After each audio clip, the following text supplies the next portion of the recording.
All right, so here again with Greg Todd. I'm Tom Huffman. Justin Cox couldn't join us tonight. He'll be here back with us in a few weeks. Kind of starting a little bit late. We're going to do a real short talk tonight, probably 25 minutes to a half hour. And we decided to talk about injury prevention and some prehab. Greg here is a physical therapist in addition to being a personal trainer. This came up because I kind of hurt my back. Just kind of twinged it last week, but I guess it kind of brought this to a forefront, and thought I'd ask Greg some questions, and he can give us some hints and advice. So it's kind of real quick, and I told you last week, Greg, what happened, and it's probably a bad thing, but for years I really haven't done much of a warm up, and that's not to say like if I'm going to lift weights. If I'm going to lift weights, I'll definitely start with a warm up and get lighter, but again, most of my stuff is body weight or very light weights and some running. So I kind of use that as, my warm up. Then I'll go easy, but I really don't do a specific warm up. And it's probably a flawed thought or a flawed way of thinking, but, between life and, what I did as a police officer, when things happened, we didn't warm up. We just went and did it. Right. So I'm kind of thinking, okay, this is the way I'm going to have to prepare anyway, so I might as well do it that way. And again, I never advocate doing it if you're going to start, say squatting heavy. I absolutely advocate, working your way up and getting a good warm up in. Every day I'm always doing, if I have a couple minutes, I'll drop down and do a set of push-ups, or I'll do some pull-ups or whatever. And the last couple of weeks, I started doing some barbell rows. And I don't normally lift weights, like I said, but I added some deadlifts and some barbell rows. And I have the barbell out in the garage. And every time I walk by, I do a set of bent rows. And not a heavy weight, a weight that I could do 12 to 15 reps with. And what happened last week is I'm doing the rows, and I brought the weight up to the up position. And I think I just shifted, like my left foot just took the weight off just a hair, so all that weight transferred to my right foot, and I just, it felt like something in my hip dropped, and it was just pain from there on out. Feeling good now. It's still sore, and I'm still, taking it easy, kind of nursing it, but pretty, having a hard time sitting down and standing up for a few days there. Right. So I guess my point is obviously I shouldn't have done that, and I'm going to take it easy, but. Kind of want to make the emphasis to anybody who watches this also. Well, this is how I make a living. And, of the clientele that I see, at least at the office that I work at primarily, which is our North Tampa office, I would say that probably 25 to 30% of that clientele, this is how they get injured. It is either it is during exercise, whether that be traditional weight training, running, CrossFit, boot camp classes and whatnot. And the one thing I can say is that a solid warm up is key, especially as our body becomes less forgiving, and that partially is age. That's partially how we have beaten up our bodies over time. And a lot of times you can get away with these things, but basically a proper warm up is key. It really is key for prevention of typical, these typical injuries. And it sounded like yours was what we call mechanical back pain, meaning that you probably sprained one of your ligaments in your low back. And that's probably one of the more common ones that we see. So basically, you were in a bent over row position, you're flexed over, probably was flexing a little bit at your back, and it wasn't all your hamstrings, had, obviously some weight, and unfortunately transferred the weight onto one side, which loaded that side of the back, and then it tweaks it. And so it's very, very, very common. It's a very common injury that you experience, that I see, all the time. So one of the big things I tell people you know, because people always ask me, hey, so with warming up, like, should I do stretching or, you know, and like, how do I cool down and whatnot? And what seems to, you know, have worked for my clients, and over the years, you know, I've just done different things and really just done stuff on whatever other therapists tell me. But now, after having 15 years of thousands and thousands of patients, what seems to work the best and keep the injuries away is this. As a warm-up, whatever you're going to do that day, you need to do a warm-up that is specific for the actual movements that you're doing. For instance, if I'm running, right? Like for me, if I'm going to go out and I'm going to run 6 or 7 miles, okay, my best warm-up is really not me doing static stretching.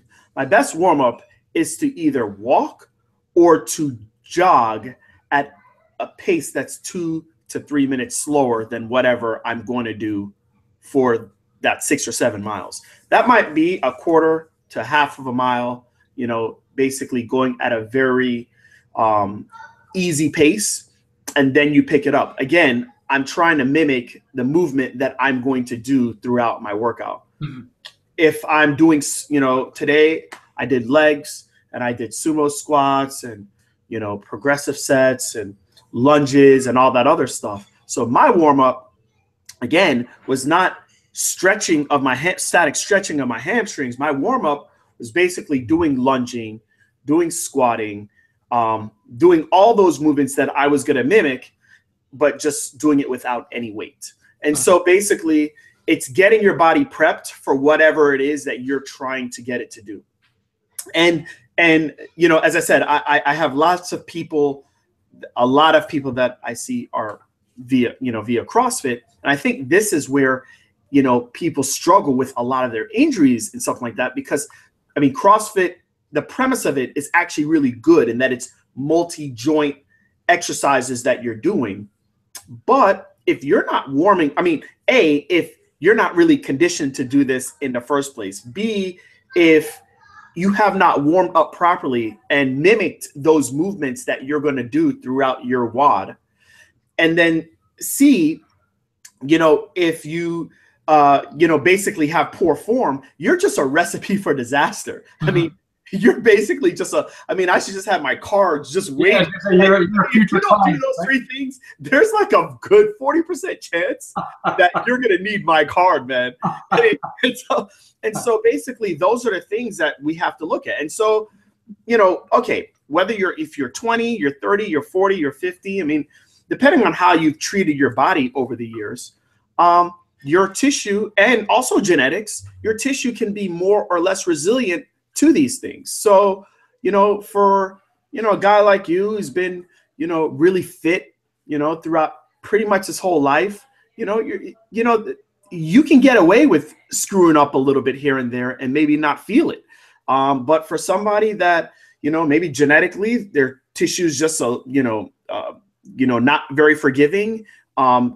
B, they don't properly warm up pre-exercise, and C, has not had you know, a solid history of loading their tissue, you know, i.e. doing lots of different exercise modes.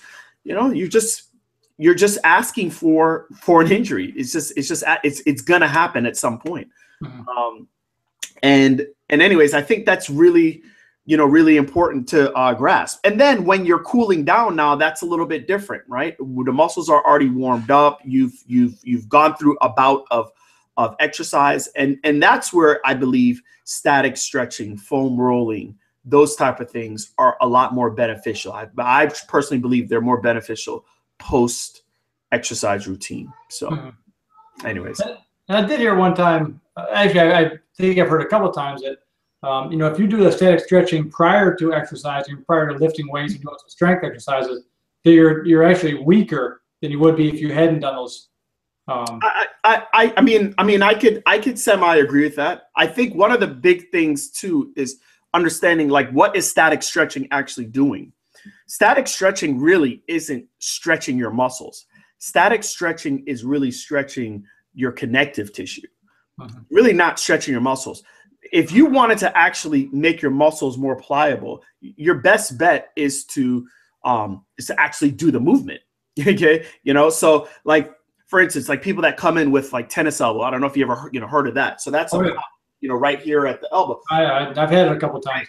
I mean, even in my first couple years of doing therapy, I'd always tell people, oh yeah, this is a great way to stretch out the muscle. That's not stretching out the muscle. That's stretching the connective tissue, the fascia that envelopes the muscle. What's stretching the muscle, what actually makes the muscle move is moving your wrist up and down.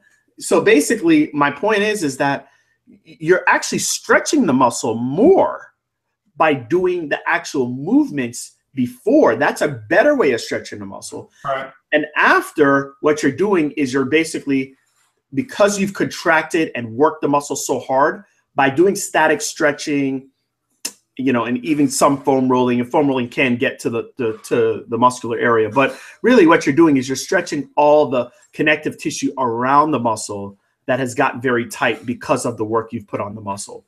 That's pretty much how it works. Yeah. And how about this? And this is kind of an analogy that I heard a long time ago, is that, trying to stretch a cold muscle is almost like trying to stretch cold bubble gum. Yeah. Yeah. I guess that's always, kind of stuck in my head and thought about that, so I never wanted to stretch a cold muscle. Not that, I'd rip it or break it, but, it definitely wouldn't be as beneficial as it should be. Oh, totally. I train all of my therapists. Okay, I want to come across, that I'm not a complete, control freak, even though I kind of am. But I do train all my therapists that we have to have, even though I want them to have autonomy in how they treat their patients, there has to be a method on how we are going about every treatment. And basically, for every treatment that someone comes in for, there has to be some type of warm up of the tissue before we actually stress the tissue, right? Whatever problem it is, whether it's your rotator cuff, your shoulder, your back, your knee, your hip, whatever. You got to warm up the tissue before you actually start to either stretch the tissue or you start to load the tissue. And that really should be no different than, with healthy tissue, with somebody you need to warm up the tissue before you actually load the tissue. Right. And now warm up can be like a passive warm up could be me applying heat or doing, one of our treatments with our machines at our office. But for the most part, you do active warm ups like what I just talked about, Right. Whether I have somebody on a treadmill or on a bike or on an arm bike or on elliptical or whatever, some type of active warm up to just get the tissue loosened. You do not want to do static stretching to cold tissue. It's just a mess. It's just a mess. So anyways, yeah. Yeah. And then, this thing with my back, it was actually, I guess it's my pelvis, my lower back, where you feel the bone. Mm-hmm. It was actually inside there. It wasn't like one of my lower back muscles is actually inside there. So I'm guessing that there's really no way for me to stretch it. The most important thing would be to do is just do a complete warm up, just to, warm everything up in there. Right. So basically without me seeing it, but it sounds like something very, familiar at our office. So you have your low back, and then right underneath the back, you have your pelvis. And so there's a lot of connective tissue, particularly called ligaments, that hold all of that together. So you got ligaments like in your fingers and your wrists and your elbow and your shoulder. And then you have ligaments in your low back. But then at the lowest part of your back, you have ligaments that hold the back to the pelvis. And probably that little bone that you felt, if you probably just put your finger on it and went towards the inside, like, towards the center of your spine, you'll feel like a little hole, like a little depression there. Right. And basically what that is that bone is one of the big landmarks that we use to see if your hips are aligned and to see if you're in the right position. But basically what happens is that there's ligaments that hold the low back to the pelvis area, and you probably pulled one of those ligaments. And what it can do is it can actually like shift your pelvis, very small, subtle shifts. But if it shifts your pelvis, it can create a lot of pain. Mm-hmm. And so, the first thing you just tell people is just settle down for a couple of days and see if it will just kind of improve, on its own. And now there's different philosophies of treatment, you know, whether it's physical therapy or chiropractic or whatever, on how you go about addressing it. But basically, just understanding that that type of tissue, you just want to make sure that you don't overstress it while it's recovering. And to be honest with you, 80% of the problems that I see in my office are they wouldn't even have to come to my office if they just followed these principles right after the injury happened. But I guess most people don't. So it's kind of the nature of our personalities, you know, that, you know, people who like to exercise, it's hard to, you know, not do it. Right. And, right. It's a difficult thing. It's a difficult thing. You know, you get hurt, man. And, you know, for so many people that, you know, that exercise, I mean, you know what it feels like, man. When you get hurt, you're just like, oh my gosh, you feel like the world's going to end. It's like, oh, you know, what am I going to do now? You know, so you're really in denial in the beginning. Maybe this is not really happening. Maybe I can just work through this. Walk it off. You know, rub some spit on it. You know what I mean? Well, you know, whatever. You know, and it usually doesn't, you know, work out like that. But it really is amazing. You know, within the first 24 to 72 hours of 90% of injuries, you know, I should say 90% of those repetitive injuries, if you treat it right, you can usually manage it pretty good. You know, it's just usually we don't, you know, I mean, obviously traumatic injuries, no, that's a whole different ballgame. But these type of injuries, you know, usually if you manage it properly within the first 24 to 72 hours, it can be better. It can be, you know, good enough to where you can resume activity. It's just most of the time people don't manage it well. Yeah. And that's what I did. It was a week ago tonight. And I probably took 3 days completely off, maybe 4. Right. No, probably 3. And, you know, I'm back into it, but being very careful. Right. You know, standing up straight, I'm fine. It's when I bend down, I feel it, but nothing bad. So I'm, you know, coming along. Good. Let me ask you this question. It's kind of, I had a sore back a while ago, so I have this, you know, rice bag or heat bag, and so I started putting it under my back when I go to bed, and I've just kind of enjoyed it. I just love it. So even when my back isn't sore, every night I put it there under my back, and I don't even know what got me thinking about this, because I don't use Bengay or anything like this, but you know, maybe for people who watch, is that the same kind of heat? You know, if you apply an external heat source to a muscle or whatever, is that the same kind of heat as if you apply icy hot or Bengay or whatever?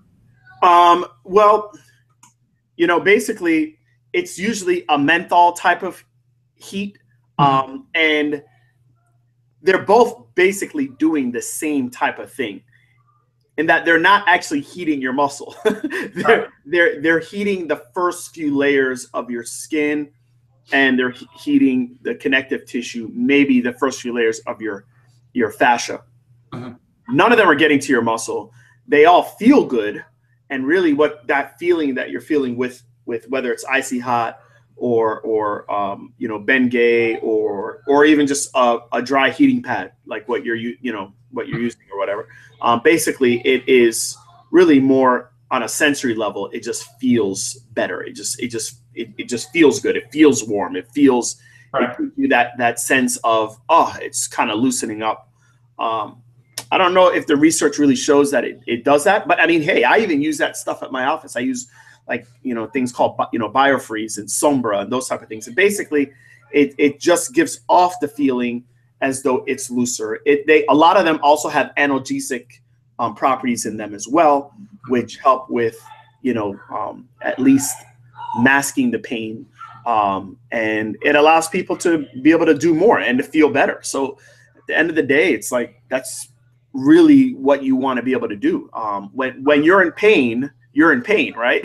So you know, sometimes, science might not back everything up, and it's not getting to the exact tissue at hand, but you know, have a herniated disc and see how it feels and see how quickly you want to use those things, right? You know, so you know, it's funny because I talk to my therapist and I'm like, you know, it's not always, you know, like science, you know.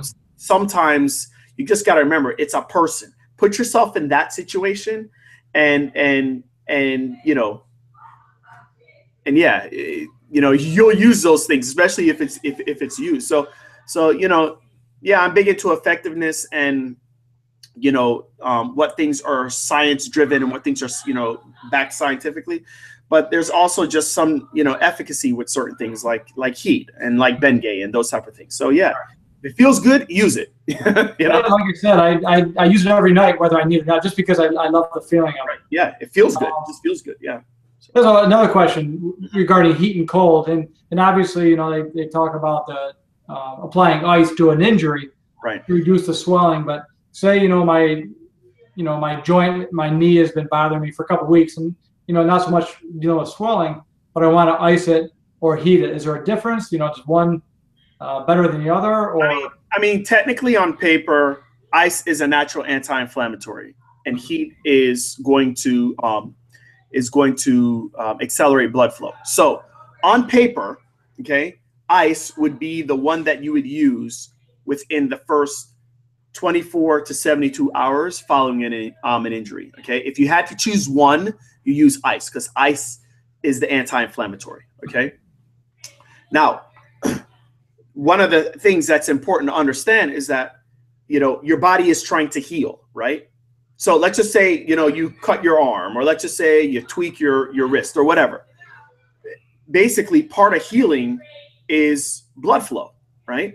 So what I will tell people to do is, after the first 24 to 72 hours, you can alternate heat, which is basically opening up your vessels, and then follow it up with ice. So what we're trying to do is we're trying to improve the actual healing. We're trying to speed the healing up, okay?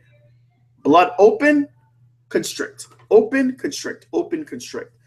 But no, within the first 24 to 72 hours, like just a while ago, I was downstairs, and as my daughter and I were going out to play basketball and, go through some drills, my son was coming out the door and he tweaked his ankle, right? Okay. And fell down, and my wife's like, "Oh, Greg, come here. RJ hurt his ankle." And, I mean, he's okay now, but like first thing is ice it. Okay. Is put ice on that. Right. I wouldn't put heat on that because it just happened. But once we've gotten past that 72-hour window, that's where you can alternate heat, ice as a way to help to, speed up the healing process. Again, and that's just Life by Greg, what I've done, what tends to work for my clients, But if I was working on the tour or something like that, basically we're using, somebody just got hurt on the court, and they're coming back to the training room. We're basically icing them up. Right. The first thing you do. Yeah. And I know I keep saying this, because I read all the time, and magazines and internet and everything. But when you're talking about the blood flow, I also heard that there was a study or studies, whichever, that said, obviously, when you put the heat on, it's to increase the blood flow. But when you take the heat off, it rapidly, that benefit rapidly goes away. Right. Or when you put ice on it, obviously you're decreasing the blood flow for the time. But when you take the ice away, now your body's trying to warm yourself back up. So you have increased blood flow for a longer time than you do with the heat. Right. And it actually makes sense if you think about it. And that's the reason why sometimes doing the alternate, because of what's happening, it's opening up the vessels and then it's constricting it. Then you're having the ice, it's constricting it and then opening it up. And you're just basically going through those cycles, whether you're using ice heat or heat ice, can help with actually, all you're looking for is, can we get your body churning? Can we get the movement? Can we get the healing to accelerate? And that's the whole premise of it. So yeah, that does make sense. As I said, there's always going to be different takes on things. And, especially a lot of my therapists, they come out of school and everything is based off of science, right? Because everything's got to be evidence-based and whatnot.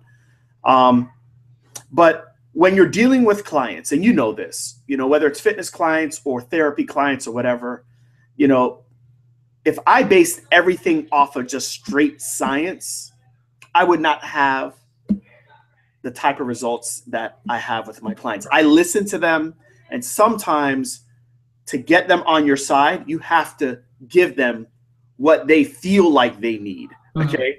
And you know, so it's not always a science thing, you know, so anyways, take it with a grain of salt, but that's just experience, you know, and knowing how to kind of work with people and whatnot. So, and we know what we're taught as science today, you know, 3 years from now is going to be completely debunked. You know? Exactly. You know, it's so funny. I had a guy that started at my office. I was, you know, I told you the last 3 weeks I've been working at my other office a little bit more.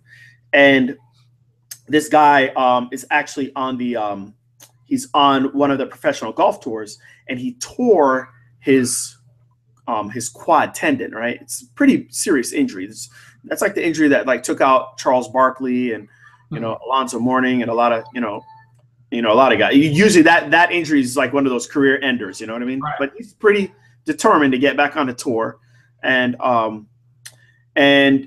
you know, a couple years back, you know, just like 6-7 years ago, you would hardly even do anything to that injury. Like, you know, after surgery, you wouldn't even touch it for like 2-3 weeks in fear that the thing would rip if you did anything to it.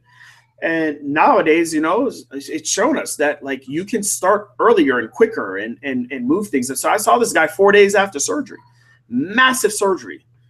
Thing was shredded, you know what I mean? And, you know, so things change, science change, you know, I mean, you know, we learn more. We learn that our bodies are a lot more resilient. We can do more, you know, we can, you know, so, yeah, things change all the time. And that's why it's just important to listen to people and, you know, to push the envelope at times, you know, and see what we're really capable of doing, you know? So. Absolutely.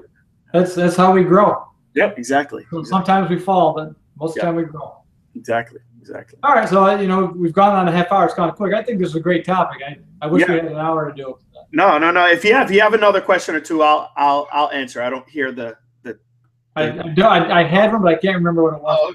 Oh, okay. But I think we hit pretty well. You know, prepper warm ups, stretching after. You know, heat, ice. I think we got a pretty good. Yeah, I mean, you know, basically the biggest thing I can tell people is that, you know, the last thing that we want to do when we're on a fitness journey or whatnot is to get derailed from injury. And really the best thing you can do for yourself is give yourself a good 3 to 5 minutes of mimicking the activities that you're going to be doing in a much slower, controlled, low weight fashion. And if you do that, you have basically decreased your risk for injuring anything by 50%, just like that. So, and then good form on top of that. Yes, and that will be another talk for another day. Yeah. All right, sounds good. Come here. My little 2-year-old is just running up here. So nice. Yeah, hi, so everybody's watching him on the stairs. Okay. Hi there. Say What's hi. your name? Say hi. Okay. All right, man. All right. Thank you so much. Again, I'm going to miss the next couple of weeks. If you need me to, you know, hook you guys up, let me know. Okay, perfect. I'm heading to Florida at the end of October, but it's a quick 3-day trip down to help my parents move. So. Okay. All right. Well, your next time up here, you got to come to Tampa. You got to come see. Certainly, absolutely. Awesome. All right, Greg. We'll talk soon. Thanks. Right, thank you. See you guys. Yep. Okay. Bye. Bye.